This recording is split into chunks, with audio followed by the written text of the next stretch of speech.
이 시간 우리에게 주시는 하나님의 말씀은 시편 53편 1절부터 6절까지의 말씀입니다. 시편 53편 1절부터 6절까지의 말씀을 저와 여러분이 한 절씩 교독하고 마지막 절은 함께 읽도록 하겠습니다. 시편 53편 1절 말씀 저부터 읽겠습니다.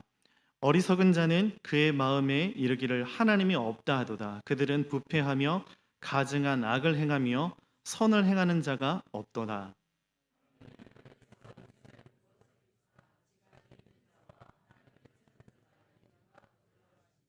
각기 물로가 함께 더러운 자가 되고 선을 행하는 자 없으니 한 사람도 없도다.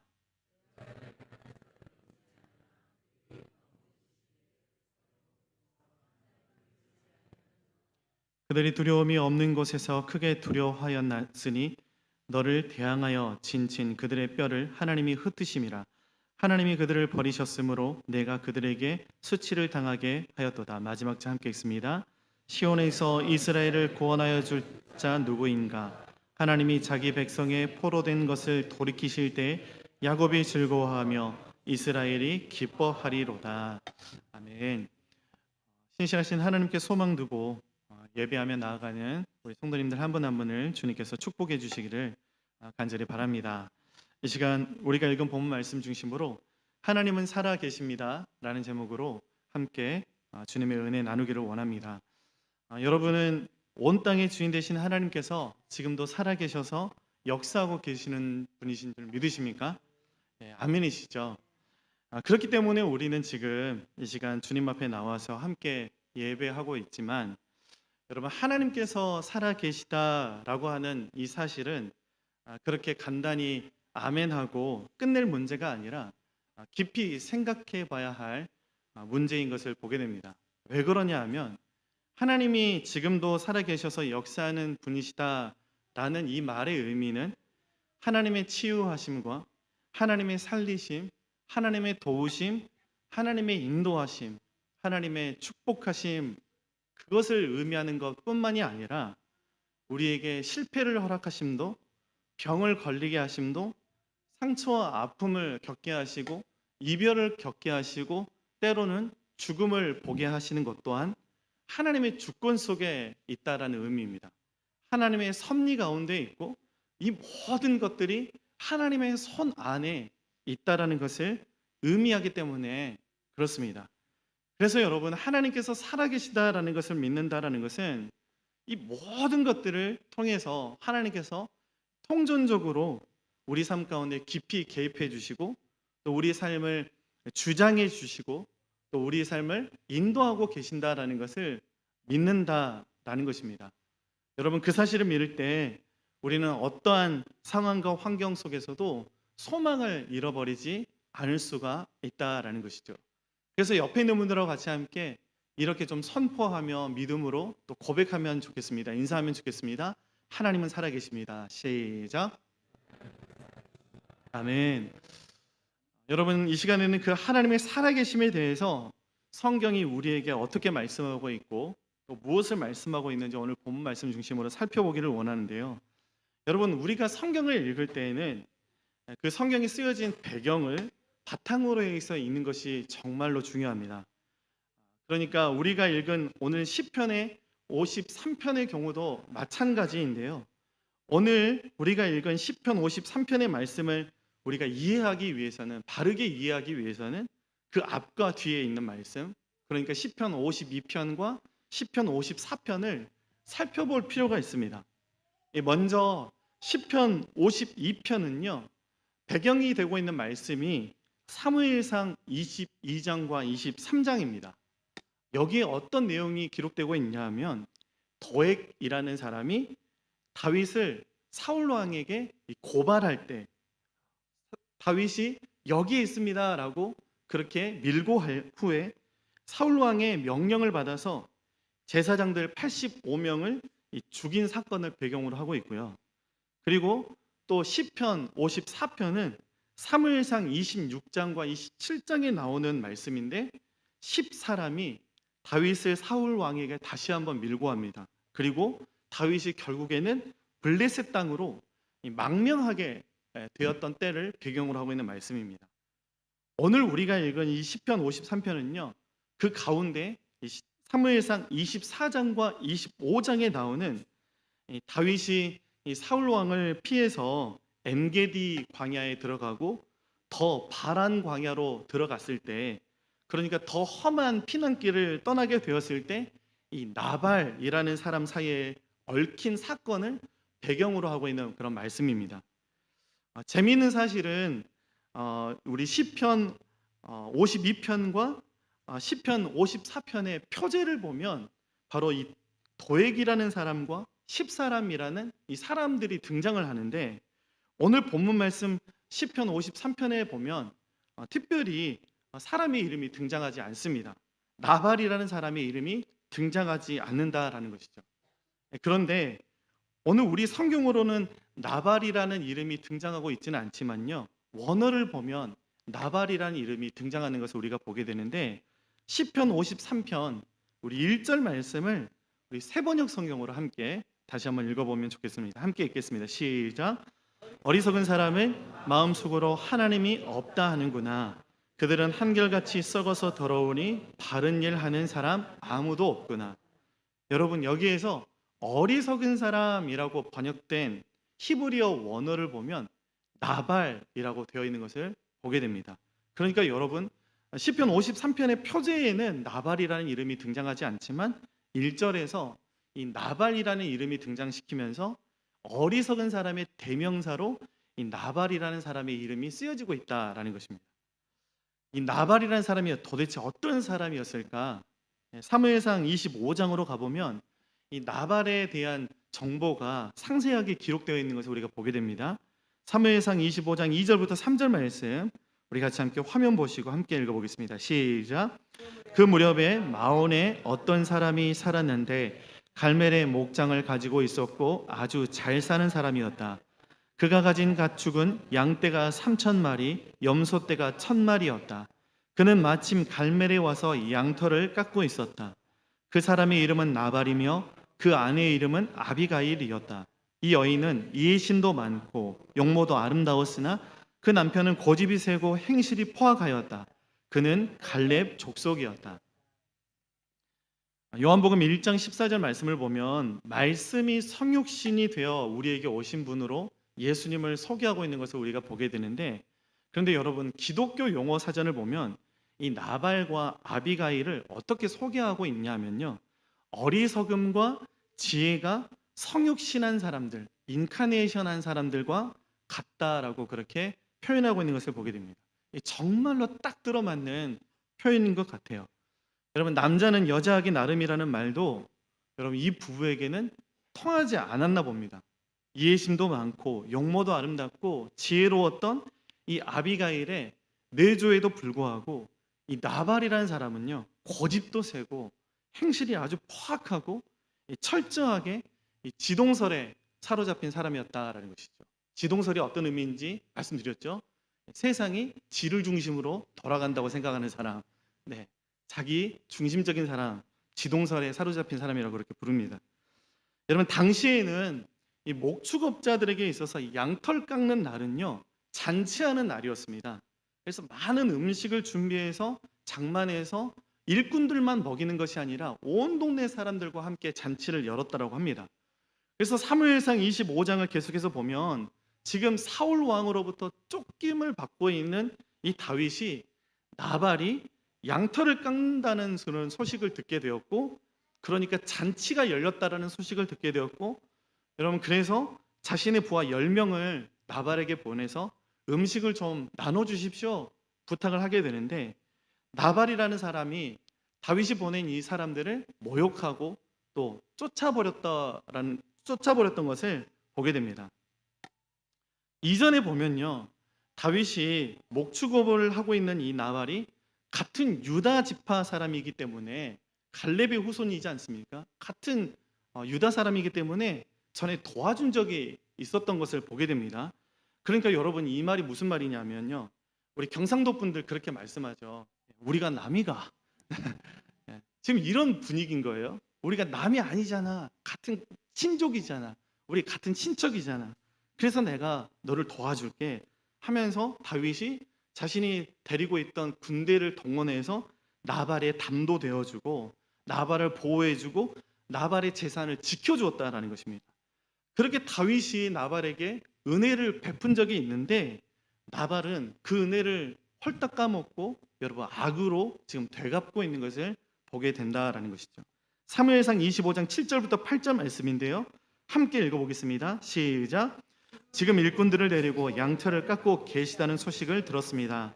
어른의 목자들이 우리와 함께 있었는데 우리는 그들을 괴롭힌 일도 없으며 그들이 갈멜이 있는 동안에 양 한 마리도 잃어버린 것이 없었습니다. 일꾼들에게 물어보시면 그들이 사실대로 대답할 것입니다. 그리고 우리들이 잔치를 벌이는 좋은 날에 어른을 찾아왔으니 제가 보낸 젊은이들을 너그럽게 보시고 부디 어린애 종들이나 다름이 없는 저희 부하들과 아들이나 다름이 없는 이 다윗을 생각하셔서 먹거리를 좀 들려 보내주십시오. 아멘. 7절에서 다윗이 나발의 목자들에게 베푼 것은 은혜였습니다. 다윗이 자신이 했던 일이기 때문에 은혜다라는 그런 표현을 사용하고 있지는 않지만 나발의 목자들에게 다윗이 은혜를 베풀어 준 것입니다. 그래서 8절에서 다윗이 나발에게 구했던 것도 무엇이었냐면요, 그것 또한 은혜였던 것을 보게 됩니다. 그런데 이것이 중요한데요, 다윗이 나중에라도 은혜를 돌려받기 위해서 베풀었던 것이 아니다라는 것이죠. 계산적인 행동도 아니고 미래를 대비한 투자나 보험도 아니었다라는 것입니다. 그냥 하나님께서 주신 이 감동을 따라서 자연스럽게 나온 행동이었다라는 것이죠. 제가 우스갯소리로 우리가 남이가 이야기를 했지만 같은 친족이었기 때문에 도와준 것도 아니었습니다. 여러분, 우리는 이 다윗과 같아야 된다라는 것이죠. 무슨 말씀입니까? 하나님께서 우리에게 은혜를 베풀어 주셨다라고 한다면 그 이유는 은혜가 필요한 사람들에게 그 은혜를 베풀라고 우리에게 주신 것이다라는 것입니다. 그러니 여러분, 은혜는 내 것이 아니다라는 것이죠. 하나님께서 우리에게 맡겨주신 것이다라는 것입니다. 다윗은 이 사실을 잘 알았는데, 그런데 나발은 자신이 번성하게 한 그런 사업도 아니었고 갈렙의 후손이었고, 그래서 갈렙에게 받았던 그 유산들을 대대로 물려받아서 아버지도 부자였고 할아버지도 부자였고, 그래서 자기가 그냥 하나님으로부터 거저받은 은혜였는데, 여러분, 이 은혜를 흘려보내지 못하고 이 은혜 내 거야 라고 그렇게 생각하게 되었다라는 것이죠. 이 나발이 거기에서만 끝난 게 아니라요, 나발이 왜 어리석은 사람이었다라고 성경은 말씀하고 있냐 하면, 이 나발이 기름 부음을 받은 다윗을 모욕했기 때문에 성경은 이 나발이 진짜로 어리석은 사람이다, 믿음이 없는 사람이다 라고 말씀을 하고 있는데요. 사무엘상 25장 10절 말씀입니다. 우리 함께 또 읽어보겠습니다. 시작. 드디어 나발이 다윗의 젊은이들에게 대답하였다. 도대체 다윗이란 자가 누구며 이새의 아들이 누구냐? 요즘은 종들이 모두 저마다 주인에게서 뛰쳐나가는 세상이 되었다. 지금 다윗의 신세가 도망자이기는 했지만 여러분, 이미 다윗은요, 왕으로 기름 부음을 받은 상태였습니다. 즉위식만 하지 않았다라는 것이죠. 그리고 그 소식은요, 그 소문은 이미 이스라엘 백성들이 모두 다 알고 있었던 때였습니다. 그런데 나발이 말하는 것을 들어보면 어떻습니까? 너 주제에 무슨 왕이냐 하는 거예요.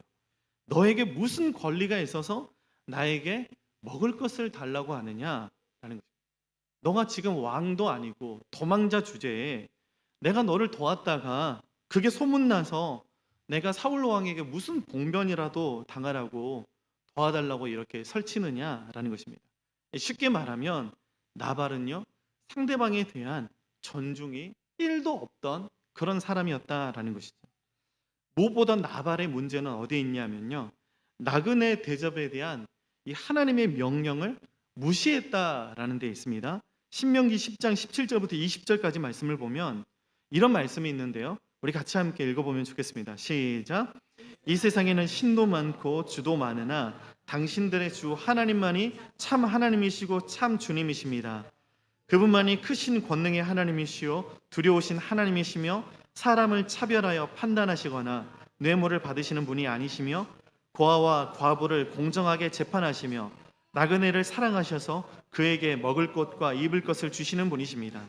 당신들이 나그네를 사랑해야 하는 것은 당신들도 한때 이집트에서 나그네로 살았기 때문입니다. 주 당신들의 하나님을 경외하고 그를 섬기며 그에게만 충성을 다하고 그의 이름으로만 맹세하십시오. 아멘. 여러분, 무슨 말씀입니까? 하나님을 경외한다라는 것은요, 고아와 과부를 돌아보는 것, 그리고 나그네를 돌보고 섬기는 것으로부터 나온다라는 것입니다. 그런 사람들을 하나님께서는 상 주시는 분이신데, 나발은 철저하게 하나님의 말씀과 약속 믿지 않고 하나님의 이 명령, 하나님의 율법을 헌신짝처럼 버려버렸다라는 것이죠. 사무엘상 25장 11절 말씀인데요, 우리 같이 함께 화면 보고 다시 한번 읽어보겠습니다. 시작.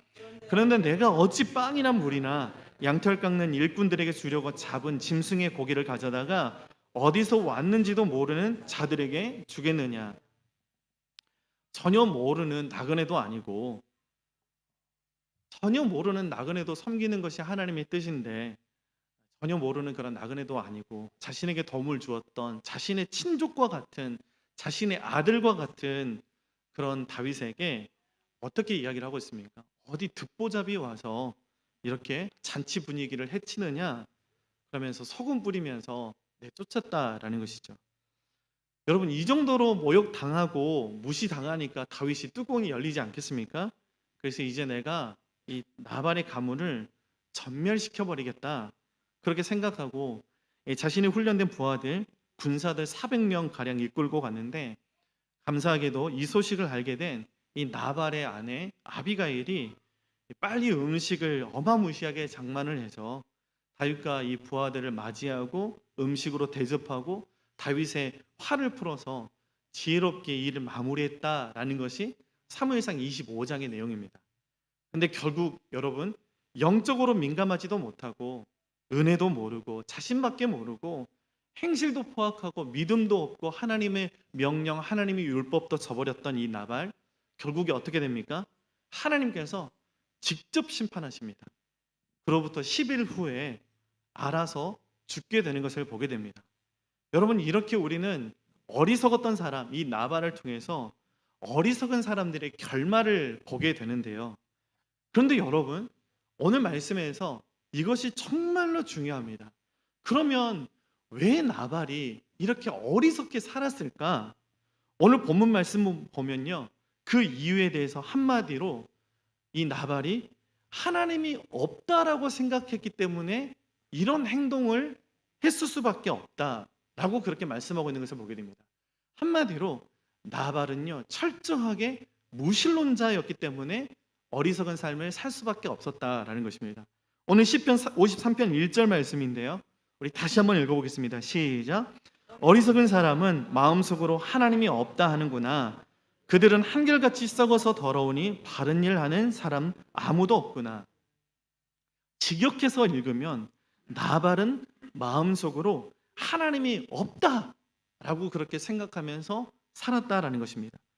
나발은 마음속으로 하나님이 어디 있어? 믿으려면 차라리 내 주먹을 믿어라, 내 재산을 믿어라, 이런 생각을 했다라는 것이죠. 그렇기 때문에 나발은요, 마음이 부패한 채로 선을 행하지도 못하고 오히려 반대로 악을 행하는 것을 아주 기쁨으로 삼으면서 그렇게 하나님을 버려버리고 살았다라는 것입니다. 결국에는 내가 하나님을 버리니까 하나님이 나를 버리는 이 일들이 나발의 삶 가운데 일어났다라는 것이죠. 여러분, 세상에 많은 사람들 또한 이 나발의 어리석은 삶과 별반 차이가 없는 것을 요즘 보게 됩니다. 요즘 사람들이 얼마나 포악해지는지요. 얼마나 정이 없고 사랑이 없고 매정하고 이웃들을 돌보지 못하는지요. 하나님이 없다고 생각하면서 부패한 마음으로 악을 일삼는 것을 자랑하면서 살아가는 사람들 또한 너무나 많다라는 것입니다. 그래서 하나님이 그렇게 없다라고 생각하는 사람들이 어떻게 살아간다라고 오늘 성경이 말씀하고 있습니까? 오늘 2절 말씀을 우리 세번역 성경으로 한 번 더 읽어보겠습니다. 시작. 하나님께서는 하늘에서 사람을 굽어보시면서 지혜로운 사람이 있는지 하나님을 찾는 사람이 있는지를 살펴보신다. 하나님이 없다라고 생각하니까 하나님을 절대로 찾지 않죠. 찾으려는 시도도 하지 않죠. 그리고 눈에 보이는 것들만 믿고 살아갑니다. 철저하게 유물론적 세계관으로 살아간다라는 것입니다. 돈만 찾고 돈이 실제적인 힘을 가지고 있다라고 믿고 어디 돈 될 것 없나 그렇게 돈만 밝히면서 세상 사람들은 살아간다라는 것이죠. 그리고 돈이 되지 않으면 나에게 유익이 되지 않으면 절대로 다른 사람들을 무시하고 버리는 일들을 그렇게 일삼는다라는 것입니다. 또 하나님이 없다고 생각하는 사람들은 어떻게 살아가냐 하면요. 3절 말씀입니다. 함께 읽어보겠습니다. 시작. 너희 모두는 다른 길로 빗나가서 하나같이 썩었으니 착한 일 하는 사람이 하나도 없구나. 여러분, 사람들에게 이 선한 구석이 하나도 없는 것을 보게 됩니다. 그 마음에 악한 생각밖에 없죠. 철저하게 약육강식의 논리로 살아간다라는 것입니다. 약한 사람들은 돌아보지 않는다라는 거예요. 최근에 제가 뉴스를 통해서 한 사건을 보게 되었는데 참 감동적인 그런 사건이었습니다. 비가 억수로 쏟아지는 날에 한 할아버지가 리어커를 끌고 가시는 거예요. 이 아기 엄마였던 것 같아요. 이분이 자기가 쓰고 있던 그 우산을 할아버지를 씌워주는 겁니다.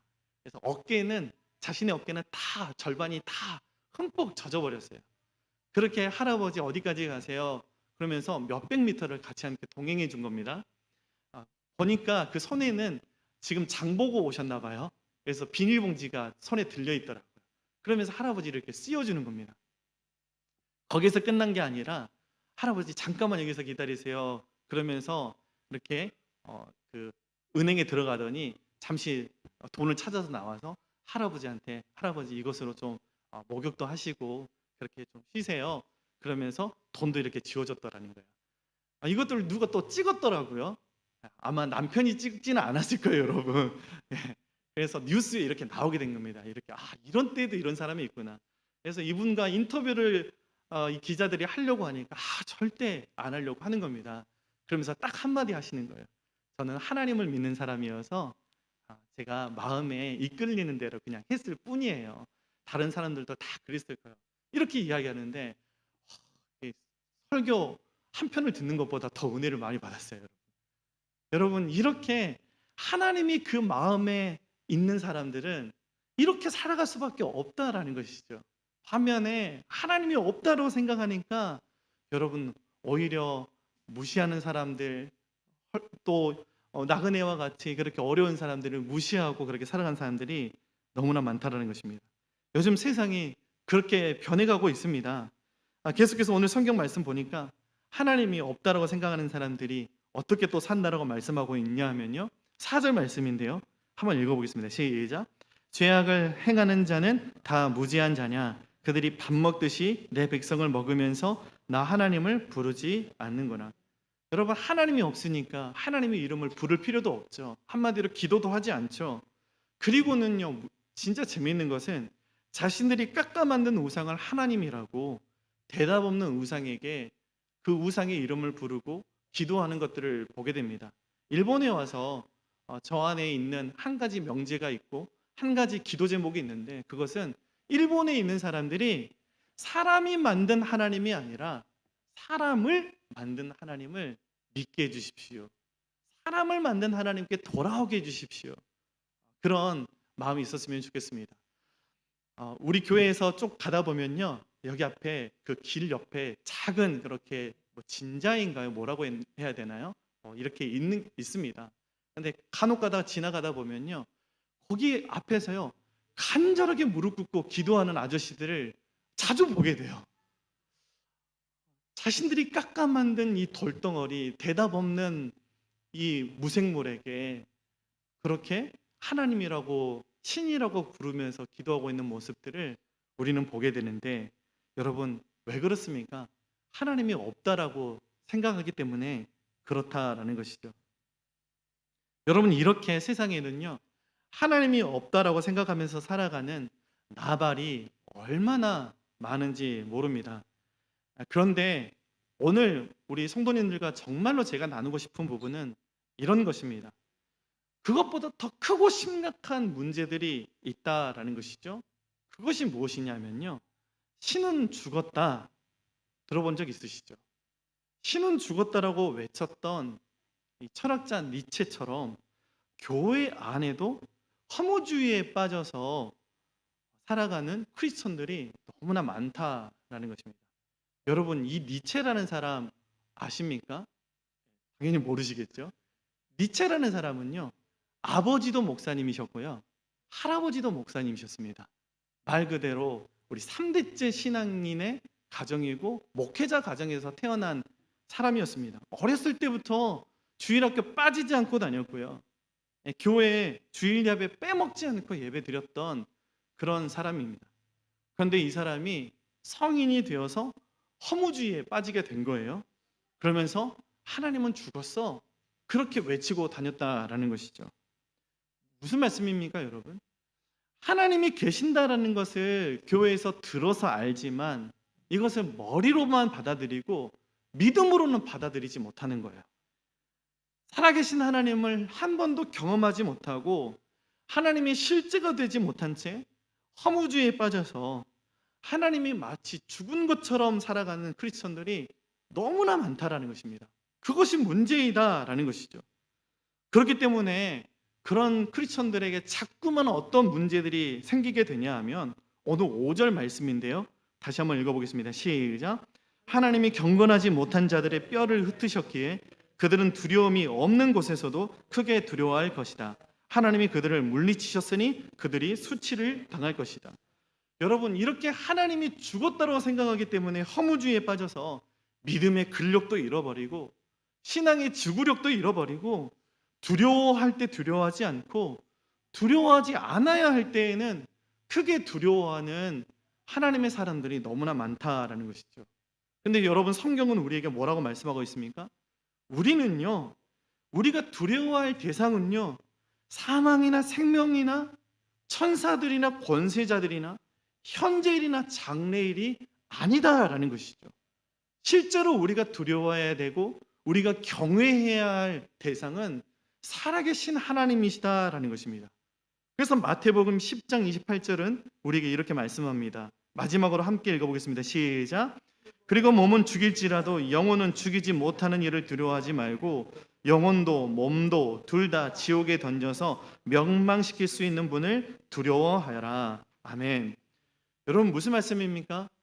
지혜 있는 사람은 상황과 환경이 아니라 하나님을 두려워하는 사람이다라는 것입니다. 그러니 여러분, 지혜 있는 사람은 상황과 환경을 의지하지 않습니다. 하나님을 바라보게 되어 있습니다. 여러분, 힘들고 어려운 상황이 있는데 왜 두렵지 않겠습니까? 그런데 하나님을 경외함으로, 크신 하나님을 두려워함으로, 살아계신 하나님을 두려워함으로 다른 작은 두려움들을 이길 수 있다라는 것입니다. 그리고 지혜 있는 사람은 하나님을 두려워함으로 나에게 맡겨진 삶을 믿음으로 살아내는 사람이다라는 것이죠. 이 종교개혁자 루터의 일화가 있는데요. 유명한 일화가 있습니다. 이 종교개혁자 루터가 종교개혁 때문에 온갖 협박과 위협을 받았습니다. 너 죽여버릴 거야, 이렇게 위협을 받았습니다. 그리고 또 회유의 유혹도 받았습니다. 그러니까 너무나 힘든 거예요. 요즘 말로 하면 수면제 안 먹으면 잠이 안 오는 겁니다. 괴로워하고 죽을 것 같아서 그렇게 힘들어서 두려워하고 있는데, 그때 어느 날 이 루터의 아내가 상복을 입고 루터 앞에 찾아온 거예요. 그래서 루터가 물어본 겁니다. 누구 죽었냐고, 나도 상복을 입어야 되냐고, 같이 우리 장례식에 가야 되냐고 물어봤다고 합니다. 그때 루터의 아내가 루터에게 그렇게 답했다고 합니다. 하나님이 죽었어요. 그렇게 이야기를 하는 거예요. 이 루터의 또 불같은 성격이었거든요, 여러분.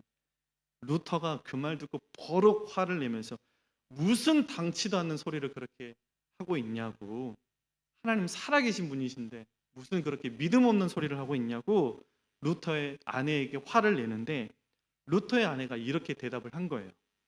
하나님이 살아계신다라고 하면 왜 그렇게 낙심하고 우울해하고 좌절하고 걱정하고 있냐고. 당신의 모습을 보니까 마치 하나님이 죽은 줄 알았다라고. 그래서 상복을 입은 거라고. 이 아내의 뼈 때리는 말 듣고요, 루터가 정신 차려서 종교개혁을 완성했다라는 유명한 일화가 있습니다. 여러분, 누가 지혜 있는 사람입니까? 많이 배운 사람입니까? 아니요. 많이 가진 사람입니까? 아니요. 하나님이 살아계심을 알고 그 믿음으로 살아가는 사람이 진짜 지혜 있는 사람이다라는 것입니다. 오늘 성경은요, 그러한 지혜 있는 사람으로 다윗을 등장시키고 있는 것을 보게 됩니다. 다윗의 삶을 보면요, 하나님의 존재를 도저히 부인할 수 없는, 하나님의 능력을 도저히 부인할 수 없는 그런 삶을 살았던 것을 보게 됩니다. 다윗은 늘 살아계신 하나님이 나와 함께 하시고, 살아계신 하나님이 내 삶을 감찰하시고 지켜보고 계시고, 살아계신 하나님이 내 삶을 이끌고 계심을 날마다 체험하고 경험하고 고백하며 살았다라는 것이죠. 그렇기 때문에 매 순간을 다윗은 죽음의 위협을 받으면서도 이런 상황 가운데에서도요, 담대할 수 있었고, 내가 힘들 때에도 더 힘든 사람들을 돌아볼 수 있었고요, 하나님으로부터 받은 이 은혜를 내 것이 아니니까 이 은혜를 나누는 삶을 살 수 있게 되었다라는 것이죠. 우리 성도님들께 묻고 싶습니다. 요즘 두렵습니까? 걱정이 됩니까? 왜 나에게 이런 일이 일어났을까? 왜 우리 교회에 이런 일이 일어났을까? 두려우십니까? 하나님 살아계십니다. 이것이 우리의 답입니다. 아멘이세요? 우리의 삶을 하나님께서 이끌어 주실 거예요. 근데 뭐가 걱정이에요? 아멘이십니까? 하나님이, 우리 살아계신 하나님이 다윗처럼 우리 교회를 이끌어 가실 거예요. 하나님이 우리 교회의 주인 되세요. 뭐가 걱정이세요? 말씀 맺으면서 나발의 이름의 뜻이 어리석음이라고 말씀드렸습니다. 아마 본명은 아닐 것 같아요. 어떤 부모님이 아들 이름을 짓는데 어리석은 니은 이렇게 짓겠습니까? 아마 별명이었던 것 같아요. 너무나 어리석게 살아가니까, 아이고 나발 어리석은 사람, 이 바보 온달 뭐 이렇게처럼 이야기했을 것 같아요. 그런데 여러분, 다윗의 이름의 뜻이 혹시 무엇인지 아십니까? 다윗은요, 이름의 뜻이 사랑받는 자라는 이름을 가지고 있어요. 소망하는 것은요, 하나님이 없다라고 생각하면서 어리석은 사람으로 살아가는 저와 여러분이 아니라 다윗처럼 하나님이 계심을 믿고 하나님으로부터 사랑받는 삶을 살아갈 수 있는 저와 여러분이 될 수 있기를 주님의 이름으로 간절히 축복합니다. 우리 같이 함께 말씀 생각하면서 이 찬양 하나님 앞에 올려드렸으면 좋겠어요. 안개가 자욱하게 깔려서 길이 없어진 것처럼 두려워하고 있을 때 늘 우리가 알 수 있는 것은 길은 여전히 그 자리에 있습니다. 상황과 환경이 너무나 힘들어서 하나님이 안 계신 것처럼 느껴질 때에도 하나님은 산과 같이 언제나 그 자리에 계시는 분이십니다. 그러니 이 시간 우리의 믿음의 눈을 들어서 하나님을 바라보게 하여 주시옵소서. 그 믿음으로 다시 일어서게 도와주시옵소서라고 우리 기도하는 마음으로 함께 찬양드리며 나가겠습니다.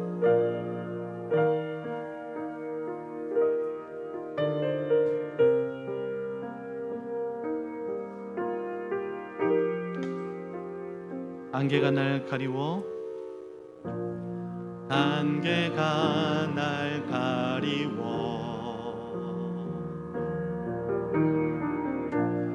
내 믿음 흔들리려 할 때 나 주님께 나아가네. 주님은 산 같아서, 주님은 산 같아서 여전히 그 자리에 계셔. 눈을 들면 보이리라 날 위한 그 사랑. 주는 나의 도움이시며 주의 계획 영원하시네. 주의 위엄 믿음으로 순종해 예배드리리. 주님께서 날 이끄시며 주가 항상 함께 하시네. 주의 사랑 안에 믿음으로 순종해 예배드리리.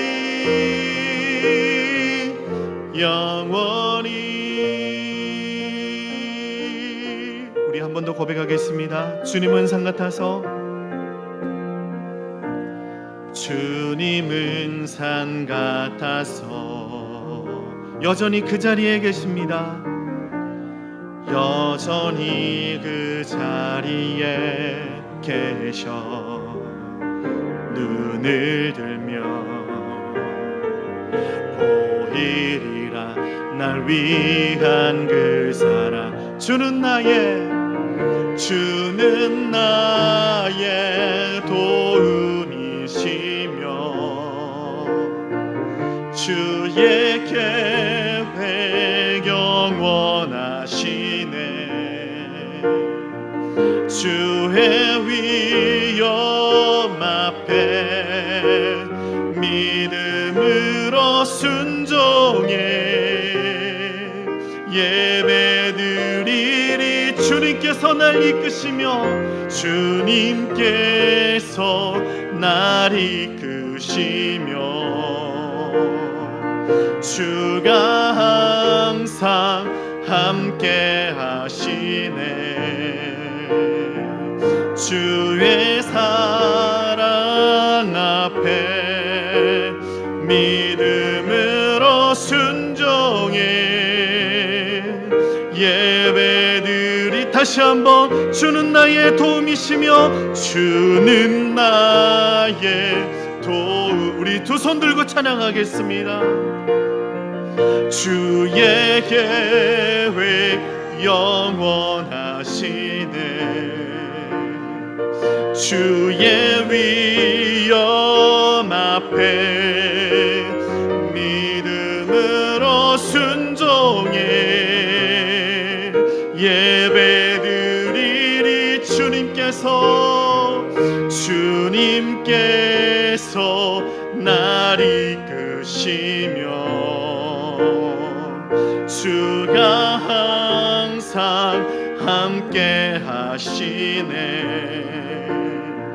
주의 사랑 앞에 믿음으로 순종해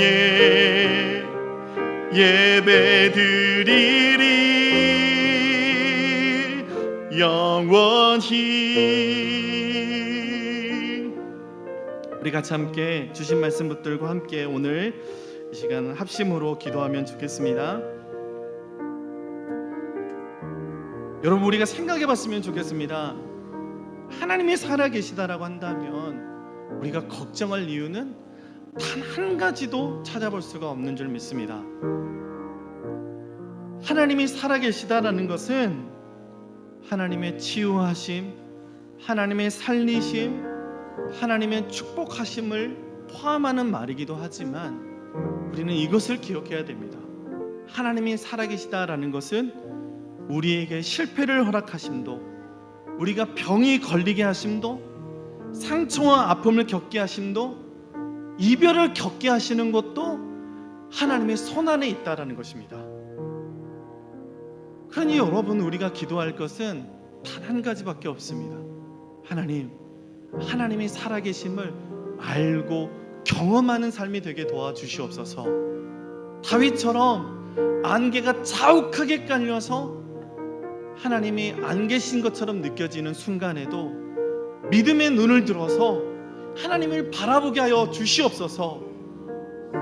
엘리사와 엘리사의 몸종을 둘러쌌던 그 군대가 아무리 위협적이고 나를 죽일 것 같이 하고 있지만, 그럼에도 불구하고 하나님은 살아계셔서 하나님의 천사의 군대들을 둘러 진쳐주셔서 우리를 보호하고 계심을 우리가 믿음의 눈을 들어서 바라보게 하여 주시고, 그 믿음으로 다시 한번 우리가 일어설 수 있는 우리 개인과 우리 가정과 우리 교회가 되게 하여 주시옵소서라고 우리 간절히 오늘 말씀을 붙잡고 기도하며 나가겠습니다. 하나님 아버지, 감사합니다. 하나님, 언제나 우리는 입버릇처럼 하나님이 살아계시다라고 말은 하지만 하나님이 안 계신 것처럼 좌절하고 낙심하고 원망하고 불안에 떨고 두려워하는 삶을 살았습니다. 하나님 아버지, 이 시간 간절히 기도하는 것은 하나님은 살아계신 분이시니 하나님의 치유하심과 하나님의 살리심과 하나님의 축복하심도 하나님의 손안에 있는 것이고, 하나님이 우리에게 허락하신 그 실패케 하심, 병에 걸리게 하심, 상처와 아픔을 겪게 하심 또한 하나님 손안에 있는 것이니 주님, 두려워하지 않고 믿음으로 일어설 수 있는 우리가 될 수 있도록 아버지, 우리 한 사람 한 사람을 붙들어 주시옵소서. 무너지는 우리의 믿음의 재단을 다시 쌓게 도와주시고, 하나님, 그렇게 우리 개인뿐만이 아니라 우리의 가정도 우리의 교회도 믿음으로 일어서게 하여 주시옵소서. 온 땅의 주인 되신 하나님께서 우리의 모든 삶을 감찰하시고 우리의 가정과 우리의 교회 또한 주님이 주인 되셔서 이끌어 주심을 믿습니다. 그러니 믿음으로 다시 한번 도전하며 일어서며 하나님께서 주신 그 은혜를 하나님 연약한 자들과 함께 나눌 수 있는 하나님의 사람들이 될 수 있도록 축복하여 주옵소서. 나발처럼 어리석게 살지 않게 하여 주시옵소서. 다윗처럼 하나님이 살아계심을 믿고 하나님의 사랑받는 자로 살아갈 수 있도록 축복하여 주시옵소서. 아버지, 그렇게 우리의 삶을 주님 감찰하여 주시고 기억하여 주시옵소서. 하나님 아버지, 어느 순간 하나님이 살아계시다라는 것이 종교적인 문구에 불과했던 것을 용서하여 주시옵소서. 하나님이 살아계시다라고 말은 하지만 우리의 삶을 돌아볼 때 하나님이 살아계심에 합당한 삶을 살아가고 있는지 주님 돌아보는 시간 갖게 하여 주시면 감사합니다. 하나님, 나발처럼 하나님이 없다 하며, 니체처럼 하나님이 죽었다 하며 하나님 세상적으로 살거나 허무주의에 빠져서 살아가는 우리가 아니라 다윗처럼 하나님의 살아계심을 믿음으로 고백하며 경험하며 하나님께 사랑받는 자로 살아갈 수 있는 우리 모두가 될 수 있도록 붙잡아 주시옵소서. 하나님은 살아계셔서 우리 개인과 가정과 우리 교회의 주인 되심을 믿습니다. 그러니 하나님께서 이끌어 주시고 하나님 축복하여 주시고 함께하여 주시고 붙들어 주시옵소서. 일주일도 이 말씀으로 승리하는 우리 모두가 될 수 있도록 축복하여 주시옵소서. 감사드리며 예수 그리스도의 이름으로 기도드립니다. 아멘.